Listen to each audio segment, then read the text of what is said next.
Hi friends, ಎಲ್ಲರೂ ಹೇಗಿದ್ದೀರಾ? ಚೆನ್ನಾಗಿದ್ದೀರಾ ಅಲ್ವಾ? ನಾನು ಕೂಡ ತುಂಬ ಚೆನ್ನಾಗಿದ್ದೀನಿ. ಸೊ ಆಫ್ಟರ್ ಲಾಂಗ್ ಟೈಮ್ ಆದಮೇಲೆ ನಾನೊಂದು ವಿಡಿಯೋನ ಮಾಡ್ತಾ ಇದ್ದೀನಿ. ಸೊ ತುಂಬ ಗ್ಯಾಪ್ ಆಗಿದೆ. ಆ್ಯಕ್ಚುಲಿ ನಾನು ಪ್ರೊಫೆಷ್ನಲಿ ಟೀಚರ್ ಆಗಿರೋದ್ರಿಂದ ಸೊ ಬ್ಯುಸಿ ಇದ್ದೆ. ಸೊ ಇವತ್ತು ನಾನು ವಿಡಿಯೋ ಮಾಡ್ತಾ ಇದ್ದೀನಿ. ಸೊ ಪೇರೆಂಟ್ಸ್ ರಿಕ್ವೆಸ್ಟ್ ಮೇಲೆ, ಫ್ರೆಂಡ್ಸ್ಗಳ ರಿಕ್ವೆಸ್ಟ್ ಮೇಲೆ ನಾನಿವತ್ತು ಟೀಚಿಂಗನ್ನ ಮಾಡ್ತಾ ಇದ್ದೀನಿ. ಸೊ ಇವತ್ತು ನಾನು ತಗೊಂಡಿರುವಂತಹ ಪುಸ್ತಕ ಬಂದು ಐದನೇ ಕ್ಲಾಸದು 5ನೇ ತರಗತಿಯ ಪುಸ್ತಕ. ಇದು ಸೆಕೆಂಡ್ ಲ್ಯಾಂಗ್ವೇಜ್ ಪುಸ್ತಕ. ನೋಡ್ತಿರ್ಬೋದು ನೀವು, 5ನೇ ತರಗತಿಯ ಪುಸ್ತಕ ಸವಿಕನ್ನಡ. ಸೊ ಇವತ್ತು ನಾನು 5ನೇ ತರಗತಿ ಸೆಕೆಂಡ್ ಲ್ಯಾಂಗ್ವೇಜ್ ಬುಕ್ನಲ್ಲಿ ಫಸ್ಟ್ ಪಾಠ ಒಟ್ಟಿಗೆ ಬಾಳುವ ಆನಂದ. ಸೊ ಒಟ್ಟಿಗೆ ಬಾಳುವ ಆನಂದ ಅನ್ನೋ ಲೆಸನ್ನ ನಾನು ಇವತ್ತು ಮಾಡ್ತಾ ಇದ್ದೀನಿ. ಸೊ ಜಾಸ್ತಿ ಟೈಮ್ ವೇಸ್ಟ್ ಮಾಡೋದು ಬೇಡ. ಸೊ ಬನ್ನಿ ಪಾಠವನ್ನ ಕೇಳೋಣ. ಪಾಠ 1, ಒಟ್ಟಿಗೆ ಬಾಳುವ ಆನಂದ. ಸೊ ಇದು ಒಂದು ಜನಪದ ಕತೆ. ಇದನ್ನ ಯಾರು ಬರೆದಿರುವಂತದ್ದು ಅಲ್ಲ. ಸೊ ಇದು ಬಾಯಿಂದ ಬಾಯಿಗೆ ಬಂದಿರುವಂತಹ ಒಂದು ಪಾಠ. ಒಂದು ಹಳ್ಳಿ, ಅಲ್ಲಿ ರೈತನೊಬ್ಬನ ಹೊಲ ಇತ್ತು. ಅಲ್ಲಿ ಒಂದು ಬೇವಿನ ಮರವಿತ್ತು. ಹೇಗೋ ಏನೋ ಅದರ ಕೆಳಗೆ ಒಂದು ಗುಂಡನೆಯ ಕಲ್ಲು ಬಂದು ನಿಂತುಕೊಂಡಿತು. ಸೊ ಇಲ್ಲಿ ಒಂದು ಹಳ್ಳಿ, ಆ ಹಳ್ಳಿಯಲ್ಲಿ ಒಬ್ಬ ರೈತ ಇರ್ತಾನೆ. ಸೊ ಆ ರೈತನ ಹೊಲದಲ್ಲಿ ಒಂದು ಬೇವಿನ ಮರ ಇರುತ್ತೆ. ಓಕೆನಾ? ಸೊ ಬೇವಿನ ಮರ ಅಂದ್ರೆ ನೀಮ್ ಟ್ರೀ. ಯಾರ ಕನ್ನಡ ಸ್ಪಷ್ಟವಾಗಿ ಗೊತ್ತಿಲ್ಲ ಅವ್ರಿಗೆ ಇಂಗ್ಲಿಷಲ್ಲೂ ಕೂಡ ನಾವು ಎಕ್ಸ್ಪ್ಲೇನ್ ಮಾಡ್ತೀವಿ. ಸೊ ಅದೇ ತರನೇ ಇಲ್ಲೂ ಕೂಡ ಇಂಗ್ಲಿಷ್ ವರ್ಡ್ಸ್ ನ ಯೂಸ್ ಮಾಡಿದಾಗ ದಯವಿಟ್ಟು ತಿಳ್ಕೊಳ್ಳಿ. ಸೊ ಇಲ್ಲಿ ಒಂದು ಬೇವಿನ ಮರ ಇರುತ್ತೆ. ಸೊ ಬೇವಿನ ಮರ ಅಂದ್ರೆ ಇಂಗ್ಲಿಷ್ ಅಲ್ಲಿ ನೀಮ್ ಟ್ರೀ, ಬೇವಿನ ಮರ. ಸೊ ಇಲ್ಲಿ ಬೇವಿನ ಮರ ಇರುತ್ತೆ. ಸೊ ಈ ಬೇವಿನ ಮರದ ಕೆಳಗಡೆ ಒಂದು ಗುಂಡನೆಯ ಕಲ್ಲು ಇರುತ್ತೆ. ಸೊ ಇದು ಕಲ್ಲು, ಗುಂಡನೆಯ ಕಲ್ಲು.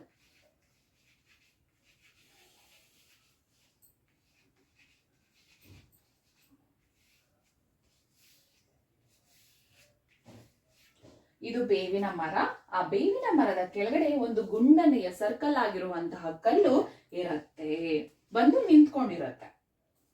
ಮರದ ಮೇಲೆ ಕುಳಿತುಕೊಳ್ಳುತ್ತಿದ್ದ ಹಕ್ಕಿಗಳ ಹಿಕ್ಕೆ ಕಲ್ಲಿನ ಮೇಲೆ ಬಿದ್ದು ಬಿದ್ದು ಆ ಕಲ್ಲು ಬೆಳ್ಳಗಾಗಿ ವಿಭೂತಿ ಬಳಿದಂತೆ ಕಾಣಿಸುತ್ತಿತ್ತು.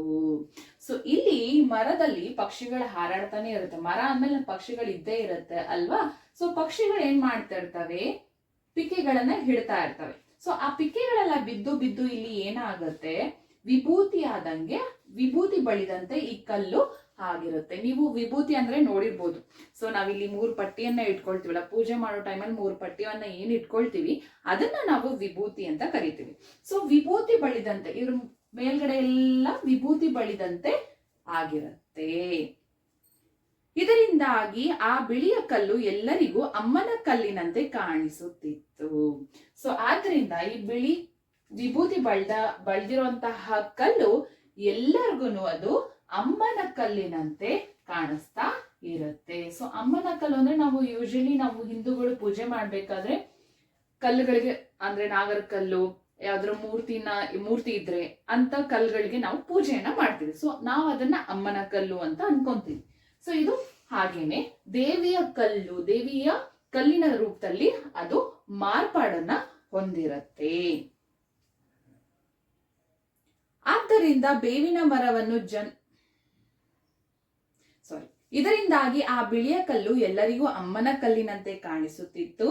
ಆದ್ದರಿಂದ ಬೇವಿನ ಮರವನ್ನು ಜನ ಅಮ್ಮನ ಮರ ಎಂದು ಕರೆಯುತ್ತಿದ್ದರು.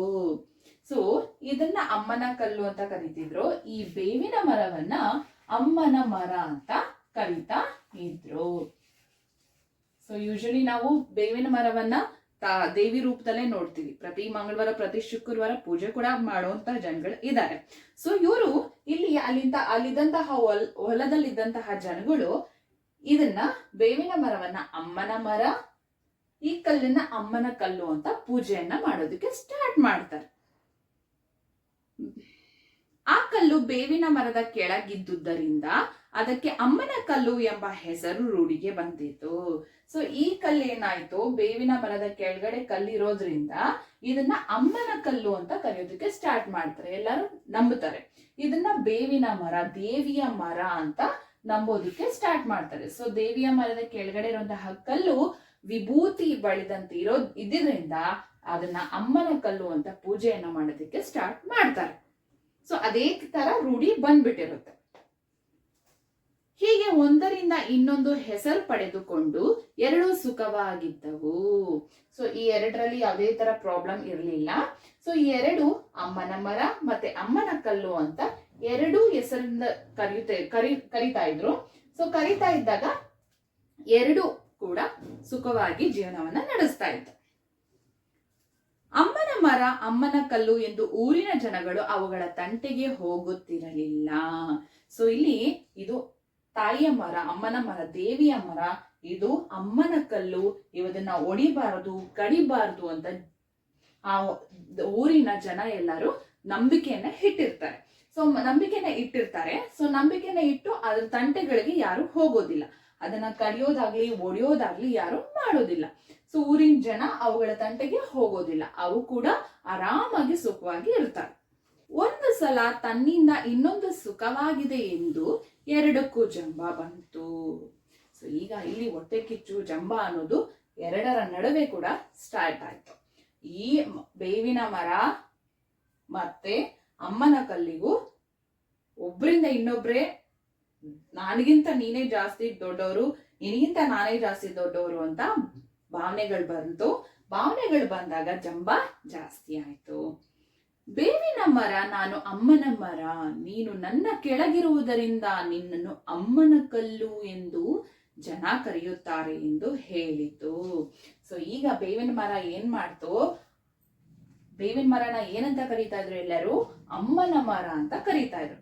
ಸೊ ಈ ಅಮ್ಮನ ಮರ ಬೇವಿನ ಮರ ಏನ್ ಮಾಡುತ್ತೆ, ನೀನು ನನ್ನ ಕೆಳಗಿರೋದ್ರಿಂದ ನಿನ್ನನ್ನ ಅಮ್ಮನ ಕಲ್ಲು ಅಂತ ಗುರುತಿಸ್ತಾರೆ.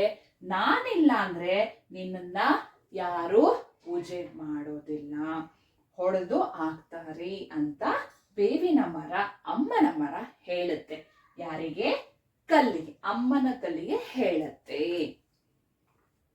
ಅದಕ್ಕೆ ಕಲ್ಲು, ನಾನು ಅಮ್ಮನ ಕಲ್ಲು, ನನ್ನ ಪಕ್ಕದಲ್ಲಿ ನೀನಿರೋದರಿಂದ ನಿನ್ನನ್ನು ಅಮ್ಮನ ಮರ ಎಂದು ಕರೆಯುತ್ತಾರೆ ಎಂದಿತು. ಸೊ ಕಲ್ಲು ಕೇಳ್ಬೇಕಾ, ಸುಮ್ಮನೆ ಇರುತ್ತಾ ಅದು? ಸೊ ಅದು ಕೂಡ ಸ್ಟಾರ್ಟ್ ಮಾಡ್ತು. ನನ್ನ ಜೊತೆ ನೀನಿರೋದ್ರಿಂದ, ನನ್ನ ಪಕ್ಕದಲ್ಲಿ ನೀನಿರೋದ್ರಿಂದ ನಿನ್ನನ್ನ ಅಮ್ಮನ ಮರ ಅಂತ ಕರೀತಾರೆ. ನಾನಿಲ್ಲ ಅಂದ್ರೆ ನಿನ್ನ ಅಮ್ಮನ ಮರ ಅಂತ ಕರೆಯೋದಿಲ್ಲ, ಯಾರು ದೇವಿಯ ಮರ ಅಂತ ಪೂಜೆ ಮಾಡೋದಿಲ್ಲ, ಕಡೆದು ಆಗ್ತಾರೆ ಅಂತ ಅಮ್ಮನ ಕಲ್ಲು ಅಮ್ಮನ ಮರಕ್ಕೆ ಹೇಳತ್ತೆ. ಸೊ ಇವರಿಬ್ಬರ ನಡುವೆ ಭಿನ್ನಾಭಿಪ್ರಾಯ ಅನ್ನೋದು ಮೂಡಿ ಬರುತ್ತೆ, ಜಂಬ ಅನ್ನೋದು ಮೂಡಿ ಬರುತ್ತೆ. ಕೊನೆಗೆ ಹೀಗೆ ಎರಡು ಜಗಳ ಮಾಡಿದವು. ಕೊನೆಗೆ ಕಲ್ಲು ಕೋಪದಿಂದ ಉರುಳಿ ಬೇವಿನ ಮರದಿಂದ ದೂರ ಹೋಗಿ ನಿಂತಿತು. ಸೊ ಈಗ ಏನಾಯ್ತು ಅಂದ್ರೆ ಕಲ್ಲಿಗೆ ಕೋಪ ಬಂದ್ಬಿಡುತ್ತೆ. ಕಲ್ಲು ಕೋಪ ಬಂದ್ಬಿಟ್ಟು ಏನ್ ಮಾಡುತ್ತೆ ಅಂತಂದ್ರೆ, ಕೇಳ್ಬೇಕಾ? ಇಬ್ರು ಜಂಬದಲ್ಲೇ ಇದ್ದಾರೆ ಅಲ್ವಾ? ಸೊ ಕಲ್ಲು ಏನ್ ಮಾಡುತ್ತೆ, ಉರುಳ್ಕೊಂಡು ಬೇರೆ ಕಡೆ ಬಂದ್ಬಿಟ್ಟು ನಿಂತ್ಕೊಳ್ಳುತ್ತೆ. ಸೊ ಇಬ್ರಿಗೂ ಭಿನ್ನಾಭಿಪ್ರಾಯ ಆಗಿದೆ, ಅಮ್ಮನ ಮರಗೂ ಭಿನ್ನಾಭಿಪ್ರಾಯ ಆಗಿದೆ, ಗುಂಡನೆಯ ಕಲ್ಲು ಅಮ್ಮನ ಕಲ್ಲಿಗೂ ಭಿನ್ನಾಭಿಪ್ರಾಯ ಆಗಿದೆ. ಸೊ ಈ ಎರಡು ಕೂಡ ಜಗಳ ಮಾಡ್ಕೊಂಡಿದ್ದಾರೆ. ಈಗ ಆ ಗುಂಡನೆಯ ಕಲ್ಲು ಎಲ್ಲಿಗೆ ಬಂದಿದೆ? ಉರುಳ್ಕೊಂಡು ಕೆಳಗಡೆ ಬಂದ್ಬಿಟ್ಟಿದೆ, ತುಂಬಾ ದೂರ ಬಂದ್ಬಿಟ್ಟಿದೆ. ನಾನಿಲ್ಲದಿದ್ದರೆ ಮರವನ್ನು ಕಡಿದು ಹಾಕುತ್ತಾರೆ ಎಂದು ಕಲ್ಲು, ನನ್ನ ಕೆಳಗಿರದಿದ್ದರೆ ಕಲ್ಲನ್ನು ಒಡೆದು ಹಾಕುತ್ತಾರೆ ಎಂದು ಮರ. ಹೀಗೆ ಎರಡು ತಮ್ಮೊಳಗೆ ಆಲೋಚಿಸುತ್ತಿದ್ದವು. ಸೊ ಈಗ ಇವೆರಡಕ್ಕೂ ಜಂಬ ಬಂದಿದೆ. ಇಬ್ರು ಸಪರೇಟ್ ಆಗಿದ್ರೆ, ಬೇರೆ ಬೇರೆ ಆಗಿದ್ದಾರೆ. ಸೊ ಎರಡಕ್ಕೂ ಇವಾಗ ಈಗೋ ಅನ್ನೋದು ಬಂದ್ಬಿಟ್ಟಿದೆ. ಈಗ ಅಮ್ಮನ ಮರ ಏನ್ ಹೇಳ್ತಾ ಇದೆ, ನಾನಿರೋದ್ರಿಂದ ಮಾತ್ರ ಅಮ್ಮನ ಕಲ್ಲು ಇರೋದಕ್ಕೆ ಸಾಧ್ಯ, ನಾನ್ ಇಲ್ಲ ಅಂತಂದ್ರೆ ಆ ಕಲ್ಲನ್ನ ಒಡೆದು ಹಾಕ್ತಾರೆ ಅಂತ ಬೇವಿನ ಮರ ಅನ್ಕೊಳ್ಳುತ್ತೆ, ಅಮ್ಮನ ಮರ ಅನ್ಕೊಳ್ಳುತ್ತೆ. ಅದೇ ತರನೇ ಕಲ್ಲು ಕೂಡ ಅಭಿಪ್ರಾಯ ಪಡುತ್ತೆ.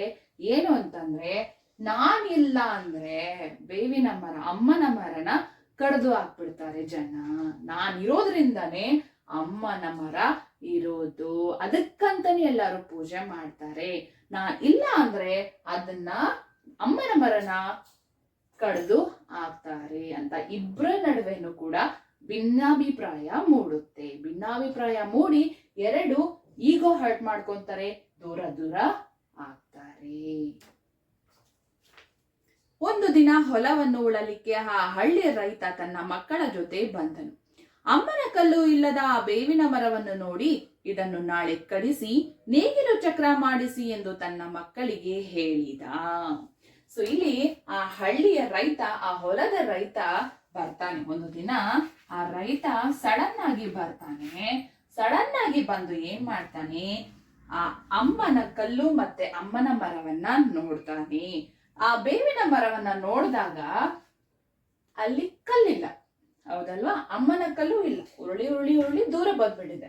ಸೊ ಅಮ್ಮನ ಕಲ್ಲು ಇಲ್ಲದ ಅಮ್ಮನ ಮರವನ್ನು ನೋಡಿ ಏನ್ ಹೇಳ್ತಾರೆ ಅಂದ್ರೆ, ಇದನ್ನು ನಾಳೆ ಕಡಿಸಿ. ಸೊ ನಾಳೆ ಅವ್ರ ಮಕ್ಕಳಿಗೆ ಹೇಳ್ತಾನೆ, ರೈತ ಹೇಳ್ತಾನೆ, ಈ ಮರವನ್ನ ಕಡಿಸ್ಬಿಟ್ಟು ನಾವು ನೇಗಿಲ ಚಕ್ರವನ್ನ ಮಾಡಿಸೋಣ ಅಂತ ಮಕ್ಕಳಿಗೆ ಹೇಳ್ತಾನೆ. ಬೇವಿನ ಮರದಿಂದ ದೂರ ಬಿದ್ದಿದ್ದ ಕಲ್ಲನ್ನು ನೋಡಿ, ಈ ಕಲ್ಲನ್ನು ನಾಳೆ ಕಲ್ಲು ಒಡೆಯುವವರಿಂದ ಒಡೆಸಿದರೆ ನೇಗಿಲನ್ನು ಕಟ್ಟಿ ಉಳಲು ಬರುತ್ತದೆ ಎಂದು ತನ್ನ ಮಕ್ಕಳಿಗೆ ಹೇಳಿದ. ಸೊ ಮರವನ್ನ ನೋಡಿ ಮರ ಕಡಿಸಿ ನೇಗಿಲು ಚಕ್ರನ ಮಾಡೋಣ ಅಂತ ಹೇಳ್ತಾನೆ.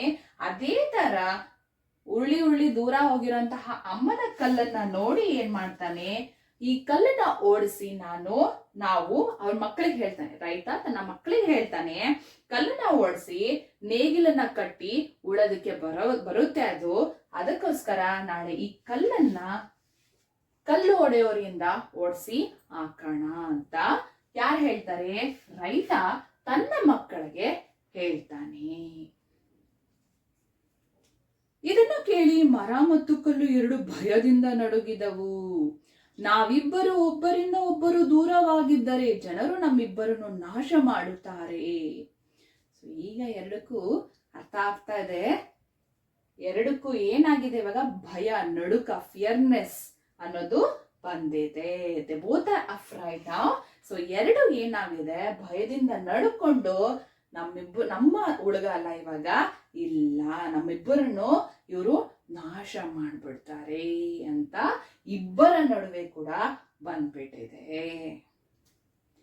ಆದ್ದರಿಂದ ನಾವು ಉಳಿಯುವುದಿಲ್ಲ ಎಂಬ ತಿಳುವಳಿಕೆ ಮರ ಮತ್ತು ಕಲ್ಲಿಗೆ ಬಂದಿತ್ತು. ಇವಾಗ ಇಬ್ರಿಗೂ ಗೊತ್ತಾಗಿದೆ, ನಾವು ನಾಳೆ ಉಳಿಯೋದಿಲ್ಲ, ನಾವಿಬ್ರು ಏನಾದ್ರೂ ಪಕ್ಕ ಇಲ್ಲ ಅಂತಂದ್ರೆ ನಮ್ಮನ್ನ ಇವರು ಉಳಿಸೋದಿಲ್ಲ, ನಮ್ಮನ್ನ ಕಡ್ದು ಬಿಡ್ತಾರೆ, ಹಾಗೆ ಒಡೆದು ಹಾಕ್ಬಿಡ್ತಾರೆ ಅಂತ ಇಬ್ಬರ ನಡುವೆ ಕೂಡ ಗೊತ್ತಾಗಿದೆ. ರೈತ ಮತ್ತು ರೈತನ ಮಕ್ಕಳು ಅತ್ತ ಹೋಗುವುದನ್ನೇ ಕಾದಿದ್ದು ಕಲ್ಲು ಬರಲಾ ಎಂದು ಬೇವಿನ ಮರವನ್ನು ಕೇಳಿತು. ಸೊ ಈಗ ರೈತ ಮತ್ತೆ ರೈತನ ಮಕ್ಕಳು ಹೋಗೋದನ್ನೇ ಕಾಯ್ತಾ ಇದ್ದಂತಹ ಕಲ್ಲು ಏನಂತ ಹೇಳ್ತು ಬೇವಿನ ಮರಕ್ಕೆ ಅಂದ್ರೆ, ಬರಲಾ ಎಂದು ಬೇವಿನ ಮರವನ್ನು ಕೇಳಿತು. ಮತ್ತೆ ನಾನು ನಿನ್ನ ಕೆಳಗಡೆ ಬರಲಾ ಅಂತ ಕೇಳುತ್ತೆ. ಯಾರು? ಅಮ್ಮನ ಕಲ್ಲು ಕೇಳಿ ಮತ್ತೆ ಏನಾಗುತ್ತೆ, ಹೊರಟು ಹೋಗುತ್ತೆ.